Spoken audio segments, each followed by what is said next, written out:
ക്രൂര റാഗിങ്ങിൻ്റെ ഇര സിദ്ധാർത്ഥിൻ്റെ ഒന്നാം ചരമവാർഷിക ദിനത്തിൽ ചാണ്ടിയുമ്മൻ MLA കോട്ടയം ഗാന്ധി സ്ക്വയറിന് സമീപം ഉപവസിച്ചു.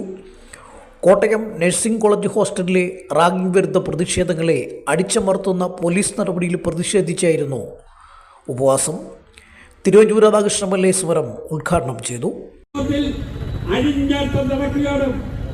കഞ്ചാവിന്റെ അഴിഞ്ഞാട്ടം, MDMA അഴിഞ്ഞാട്ടം, എല്ലാ DJ പാർട്ടി അടക്കം എല്ലാം ഈ കേരളത്തിൽ തകർത്ത് ആടിക്കൊണ്ടിരിക്കുകയാണ്.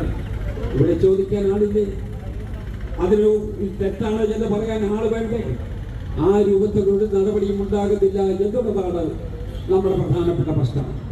ഇന്നത്തെ ദിവസം ശ്രീ ചാണ്ടിയുമ്മൻ ഇവിടെ ഇരിക്കുന്നത് സിദ്ധാർത്ഥന്റെ മരണത്തിന്റെ 1 വർഷം തികയുന്നതാണ്.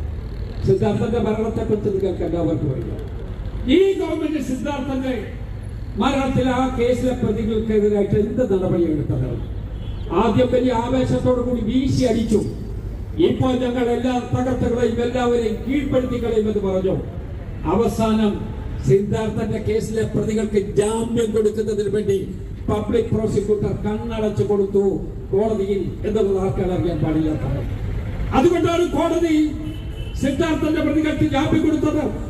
കുറച്ച് കഴിയുമ്പോഴേക്ക് ഇപ്പൊ ഈ കേസിലാണെങ്കിലും കുറച്ച് കഴിയുമ്പോ ഇവരെല്ലാം പ്രതിപക്ഷത്തോട്ട് ചേരും.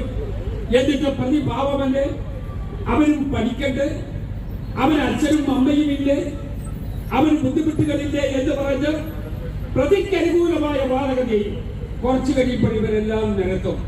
അതെന്തിനാ? ഈ കൊലപാതകം, ഈ ക്രൂരമായ നടപടിയിൽ നടത്തിയിട്ടുള്ളവരെ രക്ഷപ്പെടുത്തുന്നതിന് വേണ്ടി ആളുകൾ ഈ കാര്യത്തിന്റെ സാന്ദ്രത മറന്നു കഴിഞ്ഞാൽ നേരെ പ്രതിക്ക് അനുകൂലമായ ഒരു അന്തരീക്ഷം ഉണ്ടാക്കുന്നതിന് വേണ്ടിയുള്ള പരിശ്രമത്തിന്റെ ഭാഗമാണ്.